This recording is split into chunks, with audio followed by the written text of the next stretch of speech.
नमस्कार दोस्तों, स्वागत है आपका हमारे चैनल एक कदम ईश्वर की ओर। तो लीजिए, हम फिर हाजिर हैं आपके लिए एक नई रोचक प्रेरणादायक कहानी लेकर के। तो चलिए शुरू करते हैं कहानी। अयोध्या के राजा दशरथ एक बार भ्रमण करते हुए वन की ओर निकले। वहां उनका सामना बाली से हो गया। राजा दशरथ की किसी बात से नाराज हो बाली ने उन्हें युद्ध के लिए चुनौती दी। राजा दशरथ की 3 रानियों में से केकई अस्त्र शस्त्र व रथ चलाने में पारंगत थी। अतः अक्सर राजा दशरथ जब भी कहीं भ्रमण के लिए जाते तो केकई को भी अपने साथ ले जाते थे। इसीलिए कई बार वह युद्ध में राजा दशरथ के साथ होती थी।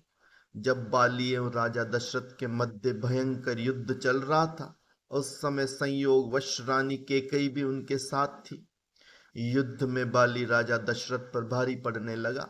वह इसलिए क्योंकि बाली को यह वरदान प्राप्त था कि उसकी दृष्टि यदि किसी पर भी पड़ जाए तो उसकी आदि शक्ति बाली को प्राप्त हो जाती है।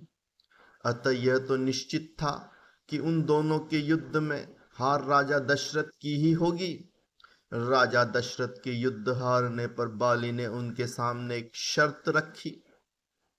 शर्त यह थी कि या तो वे अपनी पत्नी कैकेयी को वहां छोड़ जाएं या रघुकुल की शान अपना मुकुट यहां पर छोड़ जाएं।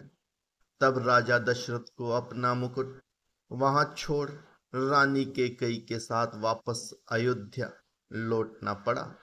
रानी कैकेयी को यह बात बहुत दुखी कर रही थी। आखिर एक स्त्री अपने पति के अपमान को अपने सामने कैसे सह सकती थी। यह बात उन्हें हर पल कांटे की तरह चुभने लगी कि उनके कारण राजा दशरथ को अपना मुकुट छोड़ना पड़ा। वह राजा मुकुट की वापसी की चिंता में रहती थी। जब श्री राम जी के राज तिलक का समय आया तब दशरथ जी व कैकेयी को मुकुट को लेकर चर्चा हुई। यह बात तो केवल यही दोनों जानते थे। कैकेयी ने जब श्री राम के वनवास का कलंक अपने ऊपर ले लिया था और श्री राम को वन भिजवाया तथा तब रघुकुल की आन को वापस लाने के लिए उन्होंने श्री राम से कहा भी था कि बाली से मुकुट वापस लेकर आना।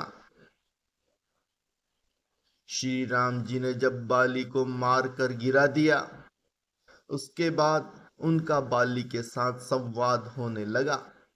प्रभु ने अपना परिचय देकर बाली से अपने कुल के शान मुकुट के बारे में पूछा था।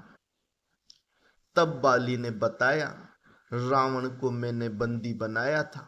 जब वह भागा तो साथ में छल से वह मुकुट भी लेकर भागा। प्रभु मेरे पुत्र को सेवा में ले लें, वह अपने प्राणों की बाजी लगाकर आपका मुकुट लेकर आएगा।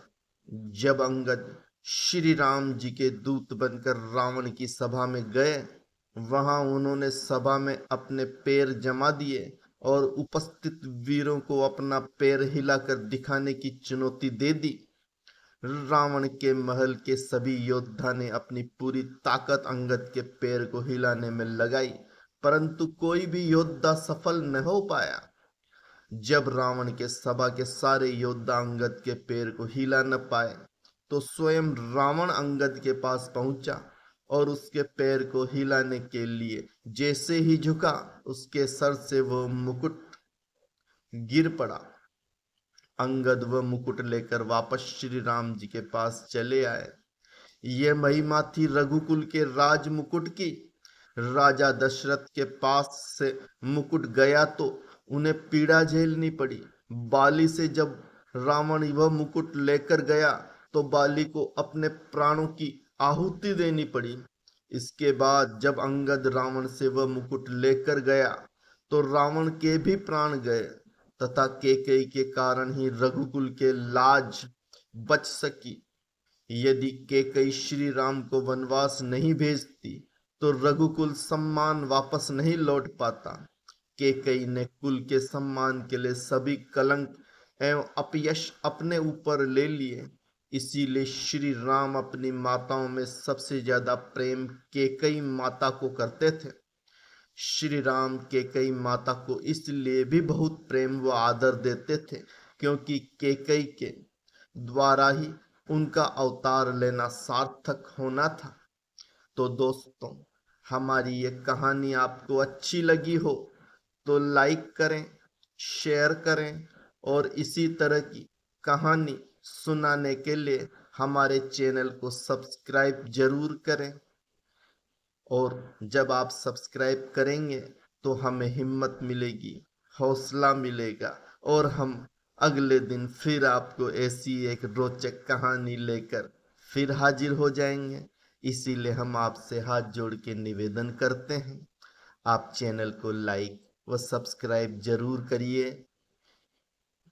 तो इसी प्रकार हम फिर मिलेंगे अगली कहानी के साथ आपके सामने।